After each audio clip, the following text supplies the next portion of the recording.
এবার ঈদে আমার কিন্তু একটা লাল লেহেঙ্গা শাড়ি চাই চাই, নয়তো কিন্তু সবার ঘাড় মটকে দেব। কি গো, দেখতে দেখতে ঈদ তো চলে আসলো, তুমি তো আমার কোনো কথাই কানে নিচ্ছ না। আমার কিন্তু এই ঈদে অনেক সুন্দর সুন্দর জামা কাপড় দরকার। গত ঈদে অনেকবার বলেও তুমি আমাকে সেই জামা কাপড়গুলো কিনে দিলে না। এবার ঈদে আমার একটা পাখি ড্রেস চাই, কারণ পাখি ড্রেস আমার খুব পছন্দ। এই ড্রেসটা আমার লাগবে। আরে আরে, তুমি কি পাগল হলে নাকি? তোমাকে তো আমি সেই বছরই কত সুন্দর সুন্দর ড্রেস কিনে দিলাম। আসলে আমি যাই তোমায় কিনে দেই না কেন, তোমার তো কিছু পছন্দই হয় না। কারণ তোমাকে ভালোবেসে আমি শখ করে জিনিস কিনে দিলে সেগুলো তোমার একদম ভালো লাগে না। তুমি যে কেন এমন করো আমি বুঝতে পারি না। আমি তো তোমার ভালোবেসে তোমার জন্য জিনিস কিনে আনি, একটু পছন্দ করে ম্যানেজ করে নেও না, এমন করো কেন? আরে বন্ধু মোটু, তুই কেন এমন করতেছিস? বাবের তো একটা পছন্দ অপছন্দ আছে, সেটা তো খেয়াল রাখা তোর দায়িত্ব। আর ভাবি যখন পছন্দ করে ফেলেছে, কিনে দে, তাহলে তো আর কোনো ঝামেলা হয় না ঘরে। শুধু শুধু ঝামেলা পাকানো দরকার কি? আচ্ছা বন্ধু, চল আমরা মার্কেটে গিয়ে ভাবির জন্য জিনিস কিনি। দেখেছো তোমার বন্ধু কত খেয়াল রাখে। তুমি এমন হতে পারলে না কেন বলো? তুমি আমার জন্য জিনিস কিনতে তাড়াতাড়ি মার্কেটে যাও। তোমার বন্ধু যখন এসেছে, তোমার বন্ধুকে নিয়ে মার্কেটে যেয়ে আমার জন্য সুন্দর সুন্দর কিছু জামা কাপড় নিয়ে আসো তো। এবার ঈদে আমি আমার পছন্দের জিনিস কিনতে চাই এবং আচ্ছা আচ্ছা, তাই নিয়ে আর মন খারাপ করতে হবে না। আমি এবার যাচ্ছি পাতলুকে নিয়ে। এবার তোমার জন্য তোমার পছন্দের জামা কাপড় গুলোই কিনবো। তুমি তো পাখি ড্রেস খুব পছন্দ করো, আচ্ছা ঠিক আছে, এবার তোমাকে আমি পাখি ড্রেস গিফট করব। তাহলে তো তুমি খুশি? আমি চাই না এই ঈদে তুমি মন বাজার করে থাকো, তাই তোমার পছন্দের জিনিসগুলো কিনে দিব। এবং পছন্দের জিনিস পেয়ে তুমি খুশিতে ঘরে সুন্দর সুন্দর জিনিস তৈরি করবা এবং আমি আর আমার বন্ধু দুজনে মিলে খাবো।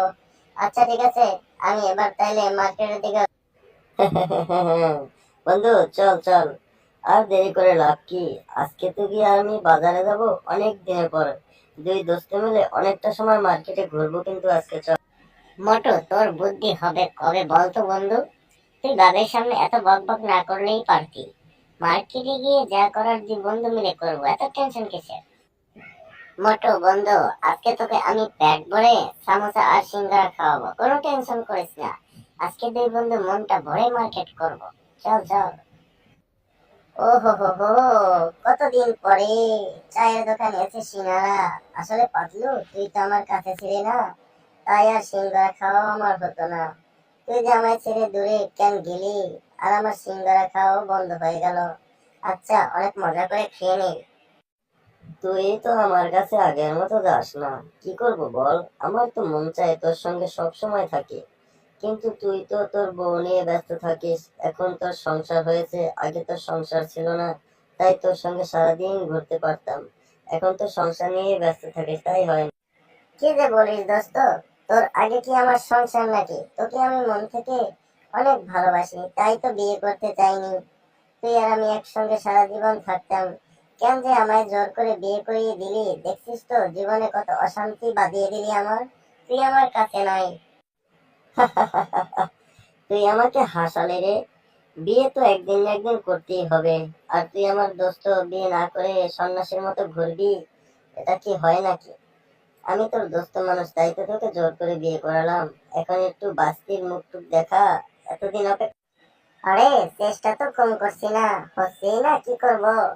এবার দেখি যদি সিঙ্গারা খেয়ে শরীরে একটু জোর বাড়িয়ে একটা কিছু করা যায়।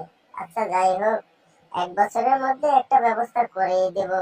তোকে কাকা বলে ডাকবে, আমার শুনতে ভালোই লাগবে।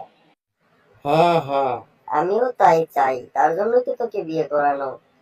তোর ঘরের ছেলে মেয়ে হবে, আমাকে কাকাই বলে ডাকবে, আমি তো এটাই চাই। আচ্ছা যাই হোক, বছরের শেষে যেন মিস হয় না, কারণ আমি খুব আশা নিয়ে কিন্তু বসে আছি মিষ্টি খাওয়ার। আরে দোস্ত, এটা কি বলিস? তুই আমার দোস্ত মানুষ, এত কষ্ট করে তোকে বাস্তি উপহার দেব, আর তোকে মিষ্টি আমি খাওয়াবো? সব মিষ্টির দায়িত্ব কিন্তু তোর। আমার কাছে বাবা টাকা পয়সা নেই, তুই বিদেশ থাকিস, তুই সব খরচ করবি কিন্তু, বলে দিলাম। আচ্ছা আচ্ছা, সমস্যা নাই। এবার চিন্তা করতেছি মিষ্টিটা আমিই খাওয়াই দেব, কারণ বিয়ে যখন আমিই করাইছি মিষ্টিটা আমিই খাওয়াবো, কারণ বাঁচতে বাঁচতে তো আমারই হবে, আমাকেই তো কাকাই বলে ডাকবে। যাই হোক, তুই আমার দোস্ত বলে কথা, তোর সঙ্গে কোনো হিসাব আছে নাকি? আচ্ছা দোস্ত, আমাকে না হয় বিয়ে করালি, যা ইচ্ছে করলি, এখন আবার বাচ্চা বাচ্চির মুখ দেখতে চাচ্ছিস। আচ্ছা, তোকে কি আমি বিয়ে করাবো না? আমার মনে কি কোনো সকাল লাভ নাই? তোকে নিয়ে তো আমি কিছু পূরণই করতে পারলাম না। এবার কিন্তু তোকে বিয়ে করতেই হবে, না করলে হবে না। বিয়ে তা না হয় করব, কিন্তু মেয়ে দিবে কি? এই যে দেখতে পাচ্ছিস, বিদেশে চাকরি করতে করতে আমার মাথায় টাকলা পড়ে গেছে। এখন কি এই বুড়ো বয়সে কেউ আমাকে মেয়ে বিয়ে দিবে? আচ্ছা যাই হোক, তুই দোস্ত মানুষ, যদি ঠিকঠাক মেয়ে বার করতে পারিস খুঁজে, তাহলে আমি বিয়ে করব। আরে আরে, পারবো না মানে?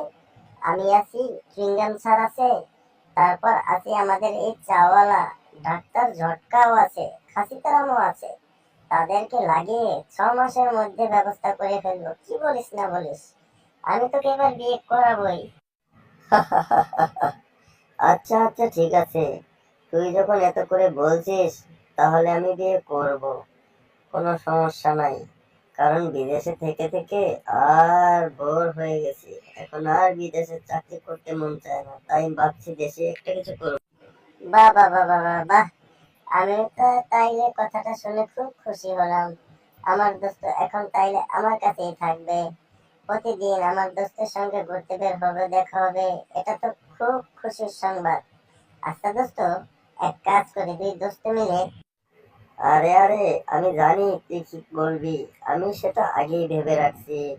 আমি তোকে নিয়ে তোর পছন্দের সিঙ্গারা দোকান শুরু করব, সেখানে কারিগর রাখবো, এই যে চাওয়ালা দাদাকে। কি বলিস দোস্ত? আমিও তোর একমতের সঙ্গে মত। আচ্ছা দোস্ত, এসব কথা বাদ দিয়ে এক কাজ কর, ব্যবসা বাণিজ্য পরে করা যাবে, আগে তোর বিয়েটার কাজ সারতে হবে। তুই কালকে একটু কলেজের সামনে আমার সঙ্গে দেখা করিস তো। কালকে আমি তোর জন্য মেয়ে দেখতে বের হব, সেখান থেকে একটা মেয়ে বেছে দেখতেই হবে। বিয়ে করব বাসায় গিয়ে? কলেজের সামনে গিয়ে মেয়ে দেখবো মানে কি? তুই কি আবার ইফটিজিং করবি নাকি? এই বুড়ো বয়সে ইফটিজিং করলে সোজা 14 শিখের মধ্যে ঢুকতে হবে। চুইংগাম স্যার তো সবসময় রেডি আছে তোকে আমাকে বন্দি করার জন্য। এসব বাদ দিয়ে চল চল বাড়ি যাই। মোটু আচ্ছা বন্ধু, দোস্ত, আজকে তোকে আমি প্যাক বাড়ির করে জন্য যে সামোসা কেনাকাটা আর করলাম সিঙ্গারা খাওয়াবো, ওইগুলো ঠিক কোনো মতো টেনশন বাসায় করিস পাঠিয়ে না। দেবে তো আজকে দোকানদার? দুই বন্ধু কোনো মনটা ভরে সমস্যা মার্কেট করবে না করবো। তো? আমি চল কিন্তু চল। টেনশনে আছি। মোটু, আচ্ছা যাই তোর হোক, বুদ্ধি হবে কবে জিনিসগুলো বলতো কিন্তু বন্ধু? আমাদের কেনা অনেক তুই সুন্দর বাবের হয়েছে সামনে এত বাজেটের বকবক মধ্যে। না করলেই কি পারতি। বলস? বাবির জন্য মার্কেটে পাঠিয়ে গিয়ে যা দিয়েছিস? করার দুই বন্ধু মিলে সেই করবো, রকম এত সুন্দর টেনশন হয়েছে। কিসের? গিন্নি গো গিন্নি, তোমার জন্য আজকে সেই রকমের কিছু ড্রেস কিনে রাখিয়ে আসছি। দেখবা, অনলাইন থেকে যখন দিয়ে যাবে, তোমার কিন্তু খুব পছন্দ হবে। কারণ এবার তোমার জন্য পাখি ড্রেস কিনে রাখছি। একটা দুটো নয়, 3টা ড্রেস কিনছি তোমার জন্য। কারণ তুমি যে বায়না করছো, সেটা আমার তো পূরণ করতেই হবে। কারণ আমি তোমায় খুব ভালোবাসি। তার জন্য তোমার পছন্দের জিনিসগুলো সব কিনে রাখছি। পাতলু খুব পছন্দ করে, যত্ন করে তোমার জন্য জিনিসগুলো কিনছে। আজকে এক কাজ করো, আজকে আর পাতলু বাসায় যেয়ে কি করবে, তুমি গরম গরম বিরিয়ানি রান্না করো, আজকে বিরিয়ানি খাবো। আচ্ছা আচ্ছা আচ্ছা, ঠিক আছে ঠিক আছে। তুমি যখন আমার পছন্দের জিনিসগুলো কিনে ফেলেছো, আজকে তোমাদের আমি গরুর গোশত দিয়ে বিরিয়ানি খাওয়াবো।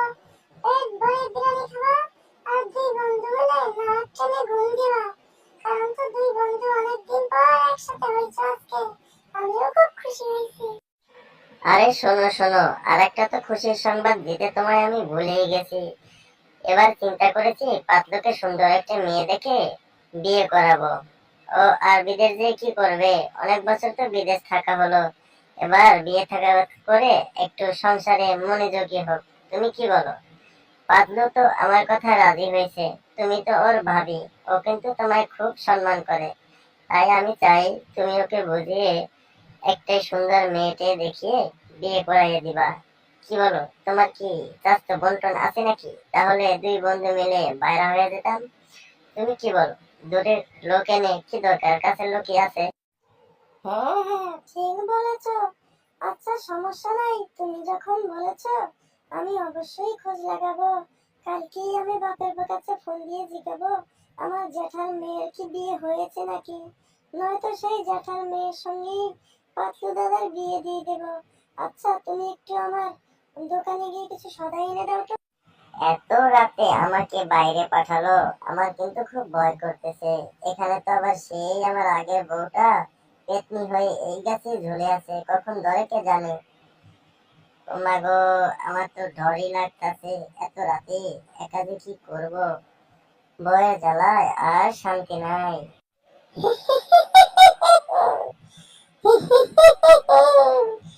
কিরে, কতদিন হলো আমার সঙ্গে দেখা করো না, আমার কাছে আসো না, নতুন বউ পেয়ে আমায় ভুলে গেলে?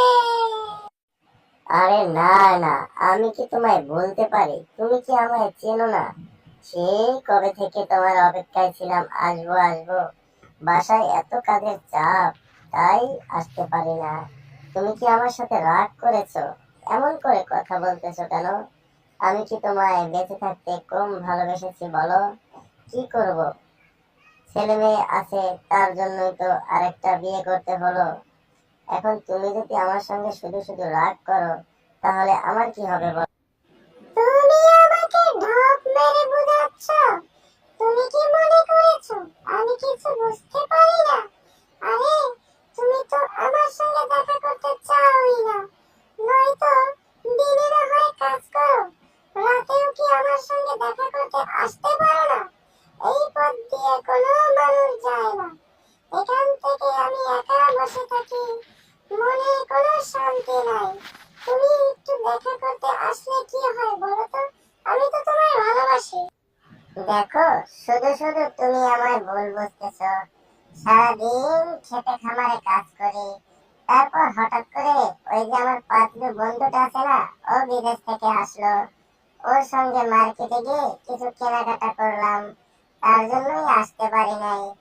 আর অনেক সময় তো ব্যস্ত থাকতে হয়, দিনে অনেক কাজ কাম করে শরীরটা দুর্বল হয়ে যায়, তাই তোমার সঙ্গে দেখা করতে আসতে পারি না। শুধু শুধু রাগ করে না আমার লক্ষ্মী সোনা কাউয়া। তুমি আমাকে মিথ্যে বলছো? তুমি কি মনে করেছো আমি কিছু বুঝতে পারবো না? না না না না, তুমি আমাকে ফাঁকি দিয়ে পারবে না। তুমি যদি আমাকে মিথ্যে বলে বোঝাতে চাও, আমি কিন্তু বুঝবো না। আমি কিন্তু তোমার গার মটকে দেব। মরে গিয়ে ভূত হয়েছি, আমি তোমাকে ভালোবেসে যাব। দেখো দেখো আমার লক্ষ্মী সোনা কাউয়াটা, তুমি আমাকে ভুল বোঝো না। আমি তো সেই প্রথম জীবন থেকেই তোমাকেই শুধু ভালোবেসেছি। এখন তো শুধু মানুষের চাপে পড়ে আরেকটা বিয়ে করতে হলো। যাই হোক, তুমি আমার সঙ্গে এমন রাগ করে কথা বলো না। এমন রাগ করে কথা বললে আমি কোথায় যাব বলো? আমি কিন্তু তোমার সঙ্গে দেখা করতেই বের হয়েছি, তাই তোমার সঙ্গে এসে হেসে দুটো কথা বলবো ভেবেছি। তুমি আমাকে মিথ্যে বলছো? কিছুক্ষণ আগেই তো বললে পাতলুর সঙ্গে মিলে মার্কেটে গিয়েছিলে, সামনে যে ঈদ এসে গেল। তুমি তো জানো আমার খুব পছন্দ ছিল নতুন নতুন শাড়ি, গহনা। তুমি যদি আমাকে ভালোই বাসতে, তাহলে তো আমার জন্য নতুন নতুন জিনিস কিনে আনতে। আরে শোনো শোনো, আমি তোমার কথা বলিনি। আমি তোমার জন্য মার্কেটে গিয়ে সুন্দর সুন্দর শাড়ি কিনে দেব। সবে মাত্র 16 রোজা হলো। এই রোজার দিনে এত তাড়াতাড়ি মার্কেট করলে সুন্দর সুন্দর জিনিস কি পাওয়া যায় বলো? তুমি তো জানো। তাই আমি চিন্তা করে রাখছি, এবার তোমাকে একটা লেহেঙ্গা শাড়ি দেব, কারণ তুমি তো লেহেঙ্গা শাড়ি খুব পছন্দ করতা। আচ্ছা শোনো শোনো, তোমার জন্য কি লিপস্টিক, সোনো পাউডার এগুলো কি কিনবো, নাকি তোমার আগের গুলো আছে বলো তো দেখি? খুব ভালো কথা। তোমার কথাগুলো শুনে আমি কিন্তু খুব খুশি হয়েছি। তুমি আমার জন্য লেহেঙ্গা শাড়ি বেঁচে থাকতে সুন্দর সুন্দর লেহেঙ্গা শাড়ি পরবো। আচ্ছা যাই হোক, মনে বুঝ হয়েছে তো কি হয়েছে, তুমি যখন ভালোবেসে লেহেঙ্গা দিবা তো একটা সুন্দর দেখে লাল লেহেঙ্গা কিনে দিও। হ্যাঁ রে বাবা, হ্যাঁ। আমি কি তোমার কথা বলতে পারি আমার জানে মানে কাউয়াটা? আমি তোমার জন্য সুন্দর সুন্দর লেহেঙ্গা শাড়ি দেখে রাখছি। তোমার যখন লাল ড্রেসটাই পছন্দ, আমি এবার তোমাকে লাল ড্রেসটাই গিফট করব। শোনো, আর তোমার জন্য দুটো সোনো আর দুটো পাউডারের ডিব্বা এবং একটা মেকআপ বক্স, একটা আয়না দেখে রেখে আসছি, সেগুলোও কিনে দেবো। আচ্ছা শোনো, আজকে তাইলে আমি আসি। Bye bye, ta-ta, see you, ভালো থেকো।